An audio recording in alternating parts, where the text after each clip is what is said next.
Hello नमस्कार, खमा गणित संस्कार क्लासेज के शेरनियों।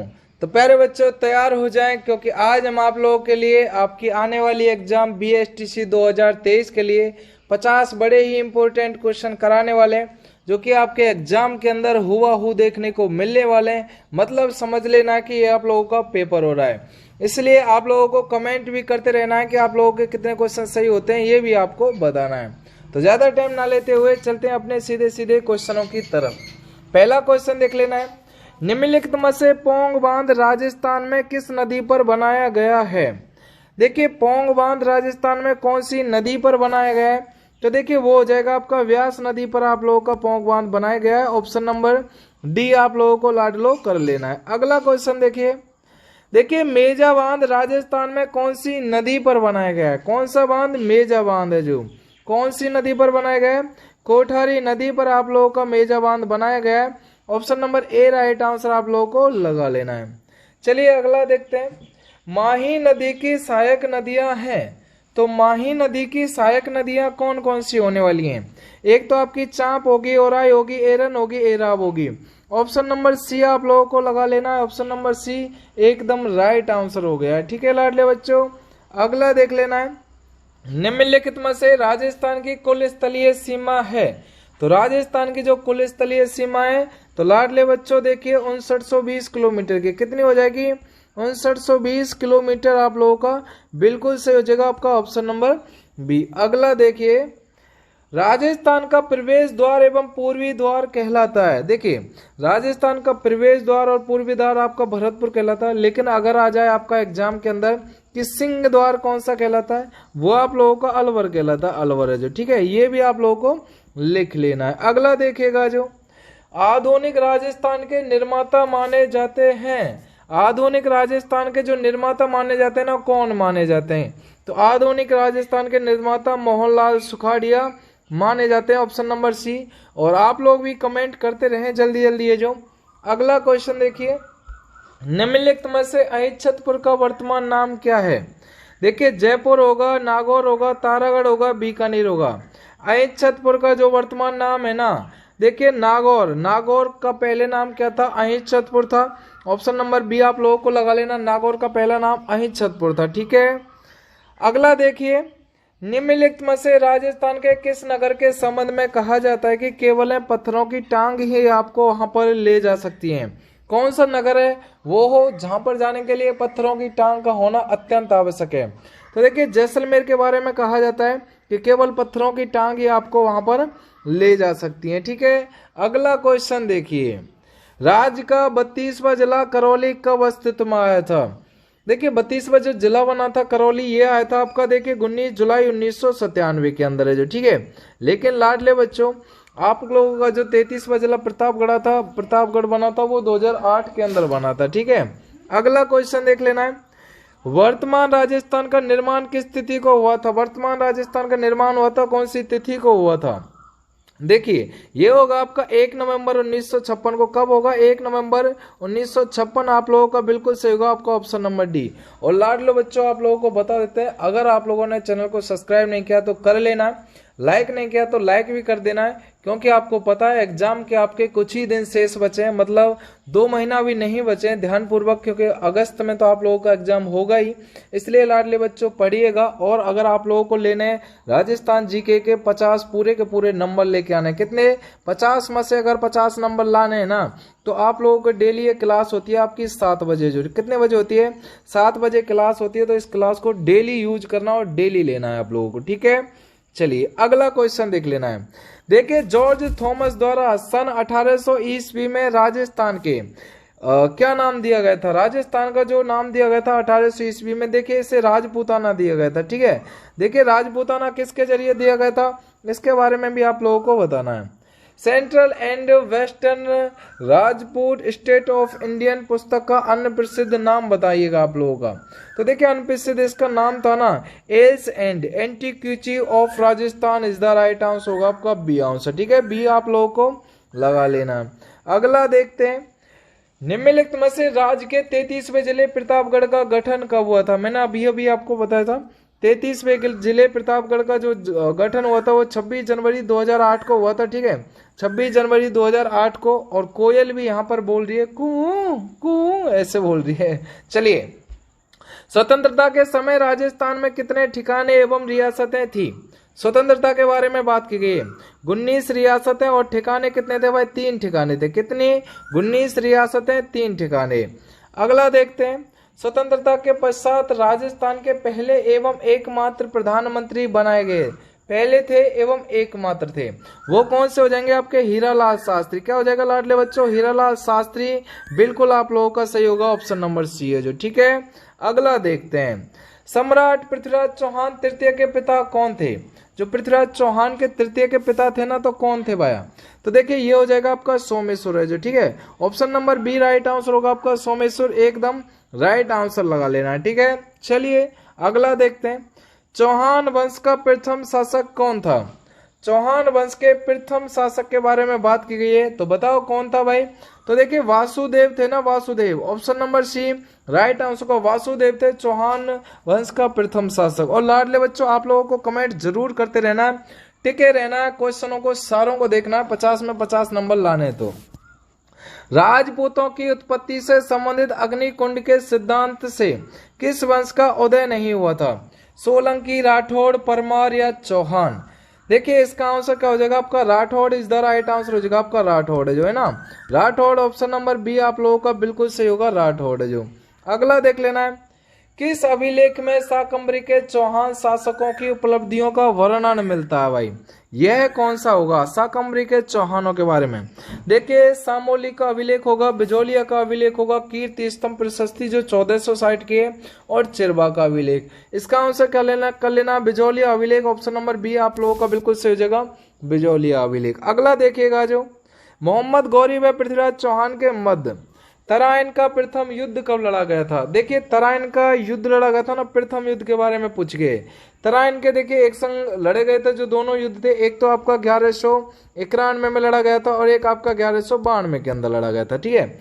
तो कब लड़ा गया था भाई? प्रथम युद्ध के बारे में पूछा गया, तो जाहिर सी बात है 91 इस द राइट आंसर होगा आपका 20वें का जो है ना, डी आंसर। अगला देख लेना है, देखिए अलाउद्दीन ने राजस्थान में सर्वप्रथम किस राज्य पर अधिकार किया था? देखिए अलाउद्दीन के बारे में पूछा गया, सबसे पहले आपका रणथंभौर पर अधिकार किया था जो आपका सवाई माधोपुर के अंदर है, ये भी आप लोगों को ध्यान में रखना है। अगला देखिएगा, जो वह शासक कौन था जिसके शासनकाल में चौहान शासनकाल का स्वर्ण काल कहा जाता था? चौहान शासनकाल का क्या कहा जाता था? स्वर्ण काल कहा जाता था भाई, ठीक है। देखिए बीसलदेव चतुर्थ आप लोगों का बिल्कुल सही होगा आपका बीसलदेव चतुर्थ। ऑप्शन नंबर सी लगा लेना है आप लोगों को, बीसलदेव चतुर्थ जो। अगला देखते हैं, दी अली चौहान, देखिए डायनेस्टीज राजस्थान के किस प्रमुख इतिहासकार की रचना है भाई, ठीक है। तो किस प्रमुख इतिहासकार की ये रचना होगी? तो लाडले बच्चों 23 के बारे में आप लोगों को देख लेना है, 23 के बारे में, ठीक है। B answer doctor Dashrath Sharma right answer हो जाएगा आपका डॉक्टर दशरथ शर्मा जो, ठीक है। Option number B. अगला देखिएगा, जो निम्नलिखित में से पृथ्वीराज विजय के लेखक कौन है? पृथ्वीराज विजय के लेखक के बारे में बताना है। देखिए आपका जयानक भट्ट आप लोगों का बिल्कुल सही होगा आपका जयानक भट्ट, एकदम राइट आंसर हो जाएगा आप लोगों का। चलिए अगले क्वेश्चन की तरफ देखते हैं, चौहान राजवंश का संस्थापक शासक कौन था? कौन से के बारे में पूछा गया है? चौहान राजवंश के बारे में पूछा गया है, तो कौन था भाई? देखिए लाडले बच्चों ये हो जाएगा आपका Vasupal, Vasudev is the right answer होगा आपका ऑप्शन नंबर सी। अगले क्वेश्चन की तरफ चलते हैं, किस प्रतिहार शासक के समय प्रतिहारों की शक्ति किस पर थी? चरम पर थी। महेंद्रपाल प्रथम थे, महिर भोज थे, नागभट्ट द्वितीय थे या नागभट्ट प्रथम थे? ठीक है, तो देखिए इसका Mihir Bhoj, option number B right answer हो जाएगा आपका महिर भोज जो।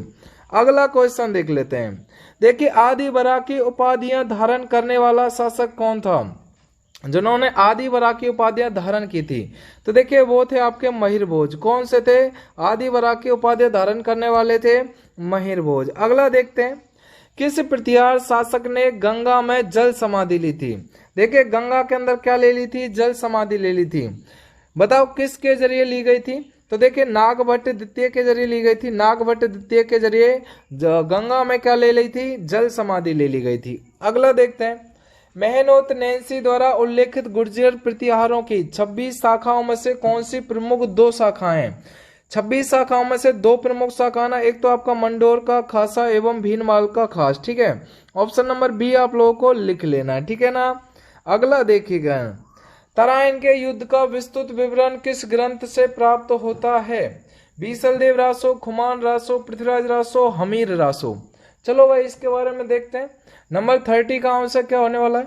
ऑप्शन नंबर पृथ्वीराज रासो बिल्कुल सही कर लेना आप लोगों का, option number C Prithviraj Raso. अगला देखिएगा, जो देखिए राजघरानों में दासों के लिए रखे जाने वाला विवाह देखिए कौन सा था? बताओ इसके बारे में कि राजघरानों में दासों के लिए रखा जाने वाला जो विवाह था ना, उनके बारे में आपको बताना है, ठीक है। तो देखिए क्या राइट आंसर हो जाएगा आपका 31 का, एकदम देख लेना है। ऑप्शन बी देखिए राजलोक आप लोगों का बिल्कुल सही होगा आपका Rajlok, option number B right answer हो जाएगा आपका राजलोक। अगला क्वेश्चन देखते हैं, राजस्थान में 1832 ईस्वी में दास प्रथा पर रोक सर्वप्रथम किस क्षेत्र में लगी? दास प्रथा पर रोक लगी गई थी सर्वप्रथम किस क्षेत्र के अंदर लग गई थी? ये जो बिल्कुल 32 का आंसर देखो, ऑप्शन नंबर सी हाड़ौती आप लोगों का बिल्कुल सही हो जाएगा आपका हाड़ौती पर। कौन से पर लगी थी? हाड़ौती पर है जो। अगला देखते हैं, राजस्थान में राजपूत जाति में विवाह के अवसर पर चारण, भाट, ढोली आदि लड़कियां वाले देखिए लड़की वाले से दान दक्षिणा के लिए हट करते थे, जिसे कहते थे, बताओ ये क्या कहा जाता था? इसे त्याग कहा जाता था, त्याग है जो, ठीक है। ऑप्शन नंबर डी आप लोगों को लिख लेना है। अगला देखते हैं भाई, राजस्थान में सर्वप्रथम सती को गैर कानूनी कब घोषित किया गया था? जो सती को गैर कानूनी घोषित किया गया था और सबसे लास्ट की जो सती हुई थी, ये भी आप लोगों को कमेंट करके बताना। इसका आंसर क्या हो जाएगा आपका 1822 होगा, लेकिन सबसे लास्ट की जो सती थी वो रूप कंवर थी, ये भी आप लोगों को देख लेना है। चलिए, देवताओं की श्रुति कर गुरु के समक्ष बैठकर अक्षर ज्ञान कराने हेतु कराया जाने वाला संस्कार कौन सा होता है? देखिए उस संस्कार का नाम है विद्यारंभ। कौन सा संस्कार है? विद्यारंभ इज द राइट आंसर होगा आपका, ऑप्शन नंबर सी विद्यारंभ है जो। अगला देखते हैं, वर के वधु पक्ष के घर पहुंचने पर वधु के पिता अपने संबंधियों के साथ वर का स्वागत करता है, यह क्या कहलाता है? देखिए वर का जो स्वागत करता है ना, उसे मधु पर्व कहा जाता है। Option number A right answer हो जाएगा आपका मधु पर्व जो। अगला क्वेश्चन देख लेना है, विधवा विवाह नामक पुस्तक किसने लिखी? विधवा विवाह जो नामक पुस्तक लिखी गई थी, ये किसके जरिए लिखी गई थी? देखिए चांद कंवर शारदा के जरिए लिखी गई थी, ऑप्शन नंबर डी आप लोगों को बिल्कुल सही कर लेना है। अगला देख लेना है, राजा द्वारा दासी को उपपत्नी के रूप में स्वीकार करना क्या कहलाता था? देखिए पासवान, सड़दायत या ख्वासन या राजलोक। चलो भाई इसका आंसर आप लोगों को देख लेना है, बिल्कुल राजा द्वारा दासी को उपपत्नी के रूप में स्वीकार करना क्या कहलाता था, ठीक है। चलिए 38 का आंसर देख लेना, ऑप्शन नंबर बी देखिए फटदायत इज द राइट आंसर होगा। अगला देखिएगा, देखिए खड़ी हुई फसल का अनुमान लगाकर निश्चित करना क्या कहलाता है? देखिए अगर कोई फसल खड़ी होती है तब उसका अनुमान लगाया जाता है ना, कि चलिए इसमें 20 मन होगा, 50 मन होगा, कितना होगा। देखिए उसे क्या कहा जाता है? बिल्कुल सही कर लेना, कुंता कहा जाता है उसे। ऑप्शन नंबर ए बिल्कुल सही होगा, कुंता कहा जाता है उसे। अगला देखते हैं, देखिए राज परिवार में गायन वादक प्रस्तुत कर मनोरंजन करने वाली महिलाएं क्या कहलाती हैं? मनोरंजन करने वाली जो महिलाएं होती हैं उनको क्या कहा जाता है? देखिए उनको कहा जाता है आपका गायन कहा जाता है। क्या कहा जाता है लाडले बच्चों? गायन कहा जाता है, ठीक है। बिल्कुल ऑप्शन नंबर बी आप लोगों को लगा लेना है, उन्हें गायन कहा जाता है, ठीक है। अगला क्वेश्चन देखते हैं, देखिए सामान को प्राप्त कर। देखिए सामान को प्राप्त वह सम्मान जिसमें महाराणा सावंत के अभिवादकों को स्वीकार करते हुए अपने हाथ देखिए सामंत के कंधों पर रखता था, वह क्या कहलाता था भाई? देखिए उनको कहा जाता था लाडले बच्चों, देखिए बाह्य पसाब इज द राइट आंसर होगा आपका, ऑप्शन नंबर बी। अगले की तरफ चलते हैं, देखिए अंगरखी के ऊपर पहने जाने वाला वस्त्र कौन सा होता है? अंगरखी के ऊपर जो वस्त्र पहना जाता है ना, उसे चुंगा और चोगा कहा जाता है। क्या कहा जाता है? चुंगा और चोगा कहा जाता है अंगरखी के ऊपर पहने जाने वाले वस्त्र को जो, ठीक है। देखिए सूट की साड़ियां कहाँ की प्रसिद्ध हैं? बताइए सूट की जो साड़ियां है ना, ये कहाँ की प्रसिद्ध हैं? जयपुर की, जोधपुर की, सवाई माधोपुर की और दौसा की, ठीक है। तो ये कहाँ की प्रसिद्ध हो जाएंगी?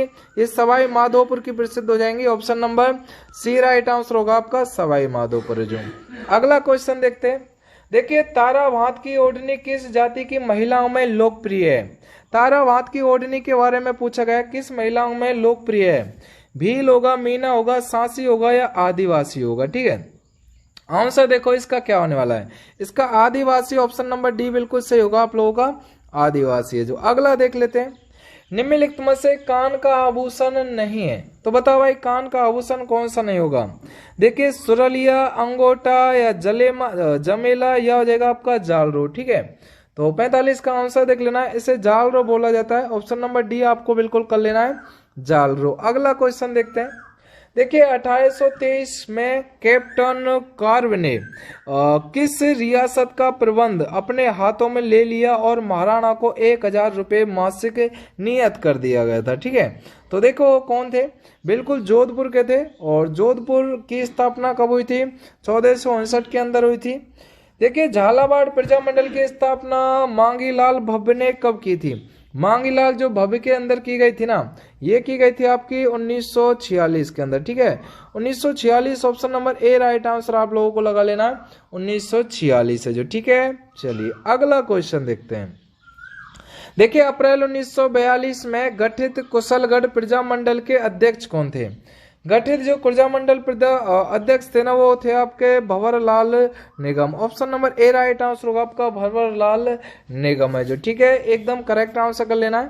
अगला क्वेश्चन देख लेना है, कृष्णा दिवस किस रियासत से संबंधित है? कृष्णा दिवस के बारे में बताना किस रियासत से संबंधित है। तो देखिए कृष्णा दिवस आपका जोधपुर से हो जाएगा, option number A right answer आप लोगों को लगा लेना है। अगला क्वेश्चन देखते हैं, देखिए शिवलाल कोटडिया का संबंध किस प्रजामंडल से है? डूंगरपुर से, भरतपुर से, धौलपुर से, बांसवाड़ा से? तो बताओ भाई इसका संबंध किससे होगा? इसका संबंध होगा आपका डूंगरपुर से, बिल्कुल option number A right answer आप लोगों को लगा लेना है। ठीक है, अब आप लोगों का लास्ट एंड फाइनल क्वेश्चन है, इसका आंसर आप कमेंट सेक्शन में जरूर बताना। देखिए किस रियासत में भारत छोड़ो आंदोलन के दौरान बाढ़ आ गई और क्रांतिकारियों को आंदोलन देखिए स्थगित कर बाढ़ पीड़ितों की सहायता में लगना पड़ा था? तो देखो भाई ऑप्शन का इसका आंसर जयपुर, भरतपुर, जैसलमेर या बीकानेर। इसका आंसर आप लोगों को कमेंट सेक्शन में जरूर बताना है। और अगर व्हाट्सएप ग्रुप ज्वाइन नहीं किया, अगर आप सफलता की सीढ़ी पाना चाहते हैं 9680819798 व्हाट्सएप ग्रुप पे जुड़ने के लिए यहाँ पर लिख देना है आपको BSTC स्टूडेंट। और लाडले बच्चों हम आपको बता देते हैं कि अगर आप लोग चाहते हैं ना 50 में से 50 क्वेश्चन, तो ये डेली की डेली आप लोगों की कितने बजे 7 PM पर आप लोगों की क्लास होती है 50 इंपोर्टेंट क्वेश्चन के लिए। तो तैयार रहा करें आप लोग बेस्ट तरीका से। तो शुक्रिया, धन्यवाद, मिलते हैं अपनी क्लास के अंदर है जो। ठीक है, तो धन्यवाद।